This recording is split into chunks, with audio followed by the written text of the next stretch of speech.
Good morning. Welcome to our committee today. As our securities laws were being considered during the Great Depression and the years after, corporate governance policymakers sought to ensure that stockholders had an active voice over any entrenched management, inattentive directors, or a controlling group.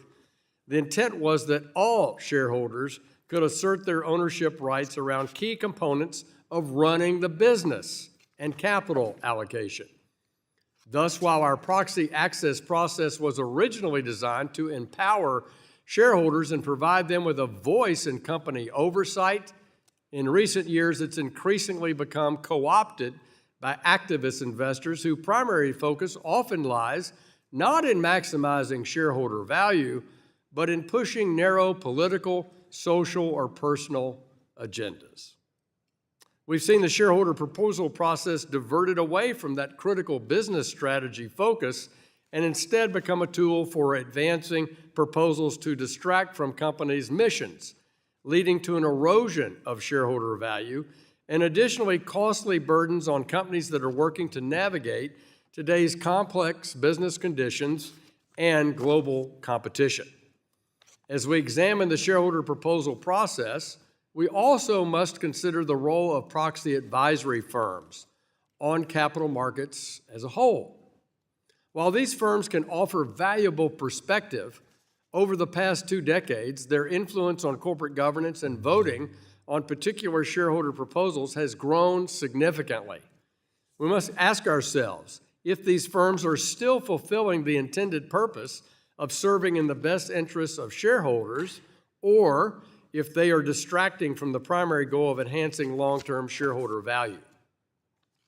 As we evaluate the current landscape surrounding Rule 14a-8 at the SEC, it's essential that we assess the impact of recent regulatory interpretations and guidance and how these have led us to where we are today.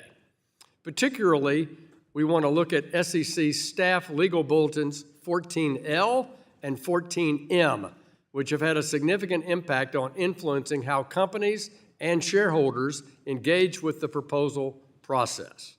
Staff Legal Bulletin 14L, issued in November of 2021 under then SEC Chairman Gensler, shifted the focus from shareholder proposal review from the proposal's relevance to a specific company to whether the proposed issue had broad societal impact.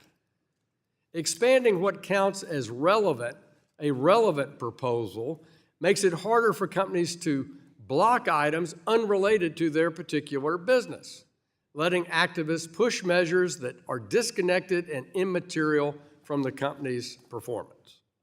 As a result, we've seen an uptick in proposals that prioritize social or political issues over shareholder returns, which can divert attention from the fundamental goal of maximizing value for all investors.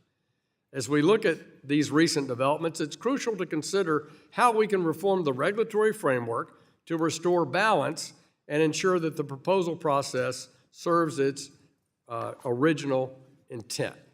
And I would argue that I hear from directors of public companies on all sides of the political perspective who share the view that this process has gotten away from that core tenets of the 1930s and 1940s of preserving long-term shareholder value. And with that, I yield back.